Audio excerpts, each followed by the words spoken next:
விஜயே இந்த நிகழ்வுக்கு பொறுப்பு அப்படின்னு குற்றஞ்சாட்டிய திருமாவளவன் புஷியானந்த் மேலெல்லாம் வழக்கு தொடர்ந்திருக்கிறீங்களே, விஜய் மீது நடவடிக்கை பாயாதது ஏன்? இதனால திமுகவுக்கும் விஜய்க்கும் ரகசிய தொடர்பு இருக்குன்னு சொல்ல முடியுமா?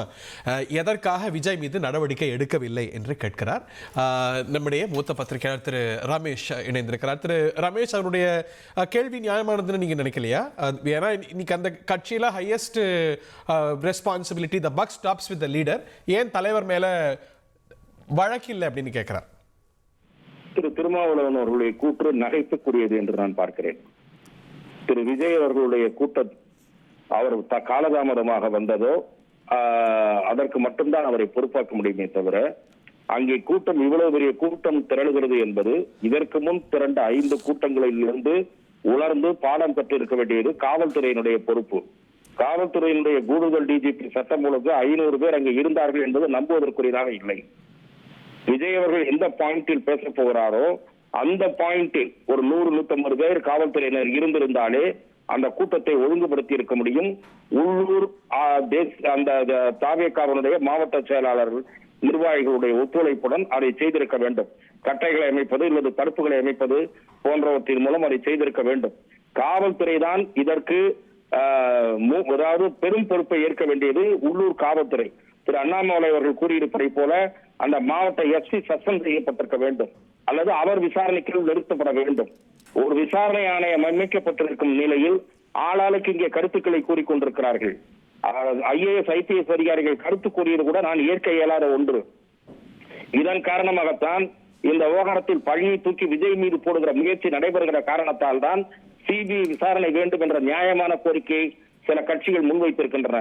ஆளுங்கட்சிக்கு துடிபாடுவதாகத்தான் திருமாவளவனுடைய பேட்டியை நான் பார்க்கிறேன்.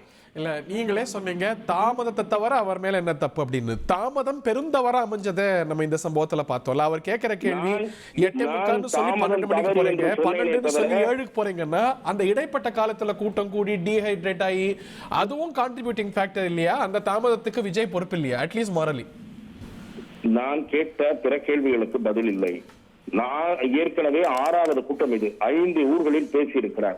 முதல் 2 ஊர்களிலேயே அவர்கள் என்ன எழுதி கொடுத்தார்களோ அந்த அளவுதான் வரும் என்று நம்பி ஏற்பாடுகள் செய்தீர்களா? அவரும் ஓய்பிரிவு பாதுகாப்பின் கீழ் இருப்பவர் தானே. அதை ஒரு ஸ்டெரைல் ஜோன் ஆக்க வேண்டாமா அவர் பேசுகிற இடத்தை? ஆகவே நீங்கள் உங்களுக்கு வேண்டிய ஒரு துணை முதலமைச்சர் போகிறார், அந்த மாதிரி பேசுகிறார் என்றால் எல்லாரையும் வேன் முன்னால கட்டுக்கிடங்காமல் நிக்க விட்டு விடுவீர்களா? சுத்திர ஒழுங்குபடுத்துவீர்கள் அல்லவா? அதை போல செய்திருக்க வேண்டும். ஆகவே காவல்துறையினரும் தவறு இருக்கிறது, அதை தட்டி கழிக்க முடியாது.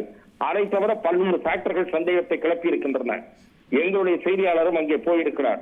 உள்ளூர் பொதுமக்கள் விஜய் பக்கம் தான் இருக்கிறார்கள் என்று கூறுகிறார். ஆகவே இதிலே பல சந்தேகங்கள் எழுந்திருக்கிற காரணத்தால் CBI விசாரணை மூலம் தான் முழு உண்மை வெளிவர முடியும். பாஜக கட்டுப்பாட்டில் எடுத்துச்சு விஜய் பாஜக அபத்தமான பேச்சு என்று நான் பார்க்கிறேன். திராவிட முன்னேற்ற கழகத்தின் கட்டுப்பாட்டில் இருக்கும் திருமாவளவன் பேச்சிலிருந்து இதுதான் வெளிவரும். அவங்க கூட்டணி கட்சி, அதனால ஒரே கருத்து தான் சொல்லுவாங்க. விஜயும் பாஜகவும் எதிர்நிலையில இருந்து ஒருங்கிணைக்கிறாங்க, ஒருங்கிணைந்து செயல்படுறாங்கன்னு ஒரு நரேட்டிவ் இருக்கு. இப்ப பாருங்க, இந்த ஹேமமாலினி கமிட்டி வந்ததுக்கு அப்புறம் தான் வீடியோ வருது, ஒரு மாரல் சப்போர்ட் வருது. திரு ஹரி அவர்களே, திரு விஜய் அவர்கள் ஒரு மாதத்திற்கு மேல் மீண்டும் தன்னுடைய பரப்புரை, ஒரு மாதத்திற்கு பிறகு திரும்பவும் எப்போது தொடங்க போகிறாரோ அப்போது தனது பரப்புரையில் பழைய நிலையே மேற்கொள்கிறாரா இல்லையா என்று பார்த்துவிட்டு செய்ய வேண்டிய விமர்சனம் இது. ஆகவே இப்போதைய விமர்சனம் என்பது சிலர் அக்கறையுள்ள சக்திகள், அந்த சக்திகளில் திருமாவளவனும் இணைவது வியப்பளிக்கிறது. அக்கறையுள்ள சக்திகள் விஜய் மீது பழி போடுவதற்கு துடிக்கின்றன.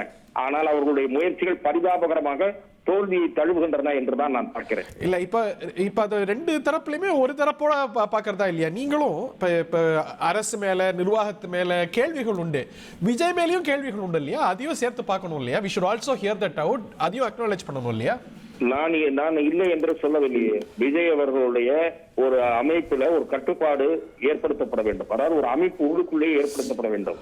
தொண்டர்களை ஒரு குறிப்பிட்ட எல்லைக்குள் நிறுத்துவது எப்படி, அதற்கான ஏற்பாடுகள் என்ன என்று காவல்துறையுடன் கலந்தாலோசித்து செய்திருக்க வேண்டும். செய்யவில்லை.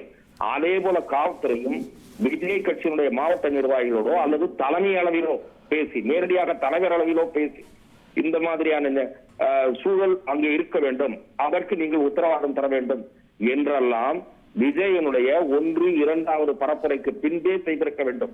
6வது கூட்டத்தில் ஆபத்து நிகழ்ந்த பிறகு இனிமேல் ஆலோசிப்பது என்பது காலங்கடந்த யோசனை. ஆனால் எதிர்காலத்திலாவது இத்தகைய சம்பவங்கள் தவிர்க்கப்பட வேண்டும் என்பதை நான் முழுமையாக ஏற்கிறேன்.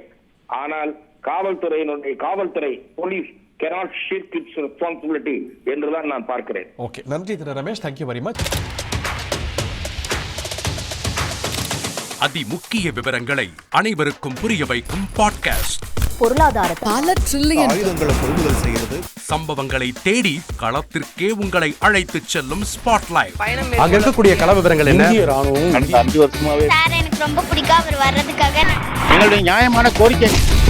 Even at the cost of stopping. பார்வையாளர்களையும் செய்திக்குள் பங்கெடுக்கச் செய்யும் மக்கள் குரல். 50 ரூபாய் எங்களுக்கு தண்ணிக்கு ஒரு தீர்வே இல்லைங்க 10 வருஷமா. எங்களுக்கு சரியான ஒரு விடிவு கிடைக்கவில்லை. 60,000 ஏக்கருக்கு தான் கேட்கிறோம், பிச்சை கேட்கறாங்க. புத்தம் புதிதாக, வித்தியாசமாக பாகிஸ்தான்லயே பாராட்ட வேண்டாம், ஆனால் அதற்கு கொச்சைப்படுத்த வேண்டாம் என்று நான் கேட்டுக்கொள்கிறேன். மதத்தால் இனத்தால் மக்களை எப்படியெல்லாம் பிளவுபடுத்த முடியுமோ அந்த பிளவிற்குண்டான ஆயுதமாக இந்த மாநாட்டை அவர்கள் பயன்படுத்த நினைக்கின்றார்கள். அரசியலிலிருந்து சினிமா தனித்து இயங்க முடியாது.